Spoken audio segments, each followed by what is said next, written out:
Boa noite você que se encontra aí ligado no canal Pense Comigo. Quero te agradecer pela tua participação, teu comentário e desde já solicitar a sua inscrição no canal, que ajuda a gente a chegar mais longe, a alcançar mais pessoas. E toda vez que você assistir esse vídeo, não se esqueça de clicar aí no inscreva-se. Por favor, também compartilhe esse vídeo, se ele for de edificação, de bênção para a sua vida. Encaminhe para outra pessoa, tá bom? Nos ajudando assim a chegar mais longe, a alcançar mais pessoas que estão ligadas no canal Pense Comigo. Aqui o pastor Ali Costa. Nessa noite quero falar para vocês sobre 3 curiosidades da Bíblia Sagrada. O texto do livro sagrado que edifica as nossas vidas, que fala ao coração de quem se aproxima dela. E certamente eu quero trazer 3 coisas bem interessantes sobre a Bíblia nessa noite. Mas antes eu quero ler um texto da Palavra de Deus, que se encontra aí no livro de Hebreus capítulo 4, verso 12, que diz o seguinte: se você tem a sua Bíblia aí, pode abrir e acompanhar comigo essa leitura, que diz assim: porque a palavra de Deus é viva e eficaz, mais cortante do que qualquer espada de 2 gumes, e penetra até o ponto de dividir alma e espírito, juntas e medulas, e é apta para discernir os pensamentos e propósitos do coração. Que maravilha saber que a palavra de Deus é tão poderosa a ponto de alcançar no interior do homem, alcançar e transformar as nossas vidas, poder fazer com que nós possamos discernir a nossa própria vida, porque a palavra de Deus, quando ela vem ao nosso encontro, ela ministra de tal forma a nossa vida que desvenda os mistérios interiores do nosso coração. Mas essa palavra que nós temos em mãos, chamada Bíblia, como eu falei no vídeo anterior, não é apenas um livro, são 66 livros, e que foi escrita por várias mãos, cerca de 40 homens. Ela tem algumas curiosidades, e eu quero trabalhar essa noite essas 3 curiosidades da palavra de Deus. E a primeira é: a Bíblia originalmente não tinha nem capítulos e nem versículos. Você sabia disso? Se não sabia, já fica sabendo agora. A gente sabe que o texto, quando a gente abre lá o livro, a referência diz, por exemplo, Hebreus capítulo 4, verso 12, como eu acabei de ler. Porém, essa forma de afirmação da palavra de Deus, ou de estruturação, não foi assim desde o começo. Os capítulos eles foram introduzidos no ano de 1227 pelo estudioso, pelo universitário, né? O homem da universidade, na verdade, trabalhava na Universidade de Paris, Stephen Langton. Ele acrescentou os capítulos à Bíblia. Mais adiante, depois, por cerca de 1551, Robert Stephanus acrescentou os versículos. Então aí essa curiosidade bem interessante. E outra coisa dentro dessa afirmação da estruturação da Bíblia é também observar que nas escrituras tem aquelas informações sistematizadas das seções da Bíblia. Por exemplo, aqui esse capítulo 4 de Hebreus tem a informação, a entrada no descanso de Deus pela fé. Isso não tem no original, mas pela forma que alguém foi estudando, sistematizando a palavra, eles conseguiram perceber que havia partes nas quais se subdividia o texto. Então essa é a primeira curiosidade da Bíblia. Ela não foi originalmente escrita com capítulos e versículos. Isso foi feito mais adiante para sistematizar, para que a gente pudesse assim tomar posse dela e citá-la com mais facilidade com os capítulos e os versículos.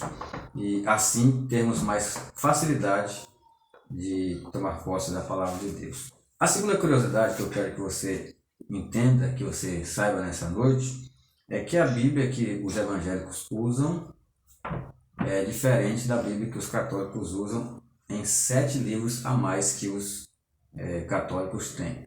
Esses são chamados livros apócrifos. Como eu te falei no vídeo anterior, apócrifos são os livros que não são considerados canônicos. E é interessante pensar sobre isso, porque as afirmações que os livros apócrifos fazem, elas contradizem com questões do que a Bíblia recebida e crida e seguida pelos evangélicos tem. Por exemplo, a intermediação da nossa oração através somente de Jesus Cristo. Isso nos livros apócrifos diz diferente. Então eu não posso crer numa doutrina que nega aquilo que a palavra de Deus diz. E quais são esses livros? Baruque, Eclesiástico, Siraque, né? Judite, 1º e 2º Macabeus, Sabedoria e Tobias. Esses são os 7 livros a mais que tem diferente no livro, na escritura dos católicos. Nos evangélicos não tem esses 7 livros, e oração pelos mortos, a crença no purgatório, e a Bíblia diz, depois da morte segue seu juízo. Então, se uma doutrina contradiz aquilo que a palavra de Deus afirma, eu não posso acreditar. Além do que, esses livros surgiram no chamado período de silêncio, né? Durante 400 anos não se registrou para canonicidade. Aquilo que foi registrado nessa época entre o livro de Malaquias e o livro de Mateus é considerado pelos estudiosos o tempo do período de silêncio, ou período intertestamentário, que durou cerca de 400 anos, e nessa época não se registrou nada para a canonicidade. É interessante pensar também na terceira curiosidade dessa noite, nesse vídeo, e essa é muito importante também, que eu quero afirmar: a Bíblia é o único livro que não perde a validade. Tem sido dito por aí, por alguns teólogos, inclusive, até pastores, a necessidade de se atualizar a Bíblia. Isso é inconcebível. A Bíblia, ela não perde a validade, não importa em que geração ela esteja, em que época ela esteja, ela continua viva, ativa e eficaz. Ao contrário de alguns livros, a gente sabe aí de história, de filosofia, de biologia, de medicina, vai havendo evolução e alguns livros vão ficando ultrapassados.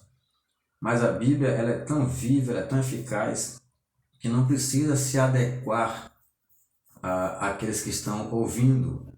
Embora, como eu já falei no vídeo anterior, ela não tenha sido escrita originalmente para a nossa época, mas ela se encaixa perfeitamente e nos continua afirmando coisas profundas, confrontando o nosso coração. E ao contrário de atualizar a Bíblia, as pessoas é que devem se atualizar pela Bíblia. Entende a diferença? A Bíblia não precisa ser atualizada para que as pessoas sejam ministradas por ela.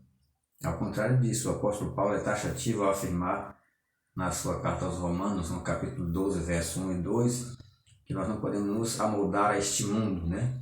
Mas sermos transformados pela renovação da nossa mente, por aquilo que nós entendemos dos princípios da palavra de Deus. Então, a palavra de Deus, a Bíblia Sagrada, jamais perderá sua validade.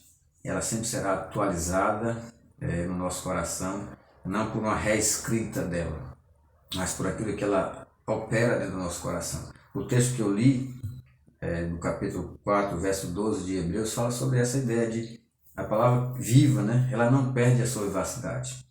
Além de tudo, ela é eficaz e ela penetra na alma do ser humano a tal ponto de fazer algo que nenhum outro livro consegue fazer. E entender isto é entender e compreender o aspecto de Deus, a intervenção de Deus na sua manutenção da palavra, na sua escrita da palavra, na sua aplicação no nosso coração por meio do Espírito Santo.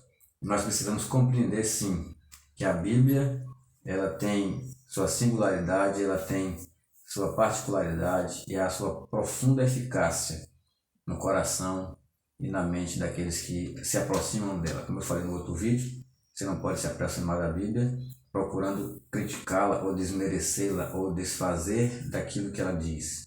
Ao contrário disso, como um curioso leitor orientado pelo Espírito Santo, buscar essa afirmação da palavra de Deus e deixar que ela fale profundamente ao nosso coração, ao meu coração, ao seu coração. Então essas foram as 3 curiosidades da palavra de Deus que nós vimos nessa noite. Primeiro, ela não foi originalmente escrita com capítulos e versículos, isso foi feito mais adiante para sistematizar.